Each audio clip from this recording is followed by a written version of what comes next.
Hi everyone, my name is Cynthia. Let's talk books. And today I'd like to tell you about a book that I recently read that is really amazing. It's really powerful, and it was not an easy read.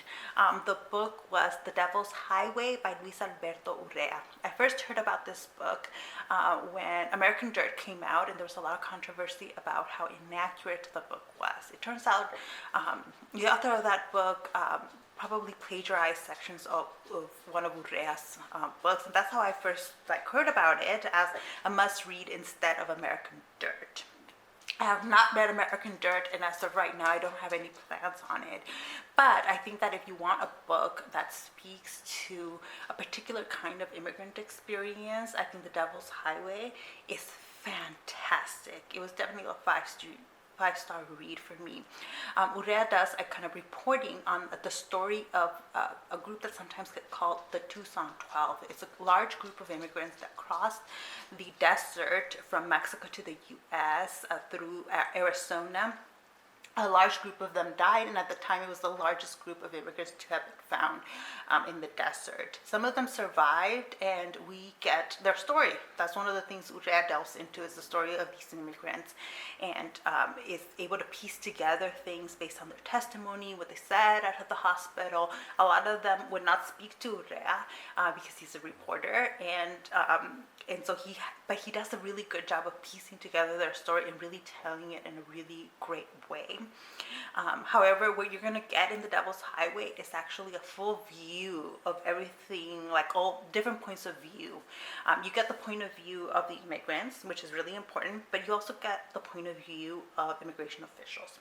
And actually, if there was one criticism of this book, I think it's that Urrea ends up developing personal relationships with some of these immigration officials in Arizona, and I think he's kinder to them than he would have been if he had not developed those personal relationships. Like he tells us in the author's note at the end that he developed a friendship with at least one of them, and but that allows him to view them as humans and to present them with both their flaws and some of the good things that they might have done in this particular situation.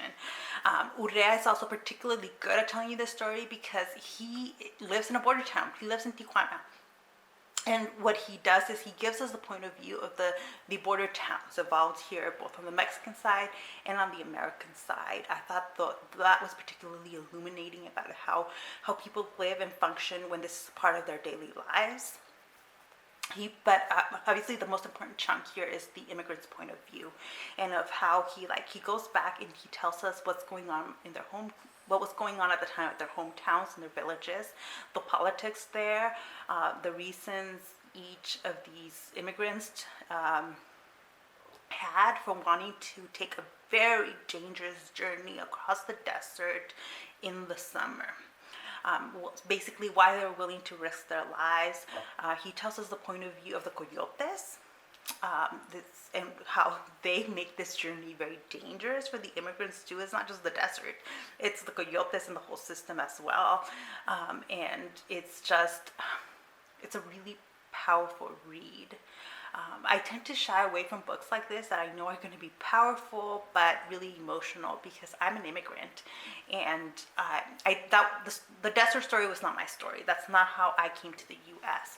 But I know people who did, and I also have seen some of the trauma that has caused, and that was one of my main takeaways from this book, is how traumatic that whole journey is, at every stage of the way, from multiple people, and that it's a story that is worth knowing, even though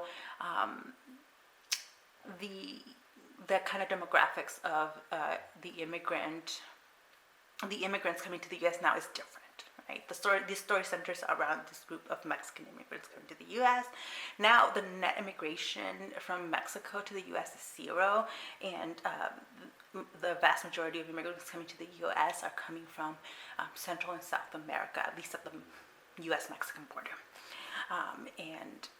It's something that's really difficult for me to talk about. Like, I don't talk about my immigrant experience with other people unless I know that they have also gone through it, and those are the only places in which I feel safe discussing it. But this is a topic that's really close to my heart that I know a lot of more people need to be reading and kind of gaining knowledge from, and I think this book does a marvelous job of that. Obviously, it's not a complete view of the immigrant experience. It's one particular window about crossing the desert in a dangerous, very dangerous circumstances. I hope that some of you that are interested in this topic will pick it up, even if you're an immigrant, and kind of shy away from these kinds of books like I do, because it's going to be really emotional. This book is so worth it. Lots of trigger warnings though. One of the things that does is give you a very graphic, detailed description of how you die in the desert from dehydration and sun exposure. And he takes you through each step in great detail. I had to skim through some of that because it was really graphic. He also tells you like the coyote's point of view, the immigration officer's point of view, and like some of that is difficult to read. There's violence involved, sexual assault. It's not on the page, but it's discussed, and exploitation. There's a lot of exploitation that goes on of these immigrants, like at every stage, from where they are in their hometowns to the border town, and to the coyote trying to get them across, and then exploitation going on in the American side from the immigration officials who hold a lot of power in the lives of people they catch trying to cross the border. Lots and lots of trigger warnings, but it's a story that is worth your time if you're interested in learning about this topic from a very particular story, as I said. So just one particular piece, and from a reporter's point of view, where you're going to get kind of multiple views of this. So that is my review of The Devil's Highway by Luis Alberto Urrea. If you have read anything by Urrea, anything else, let me know down below, because I would love to pick something else up by Urrea. If you've read The Devil's Highway and would like to share your thoughts on it, please do so down below. I'd love to chat with you about those. And thank you for watching. I'll see you in the next one. Bye.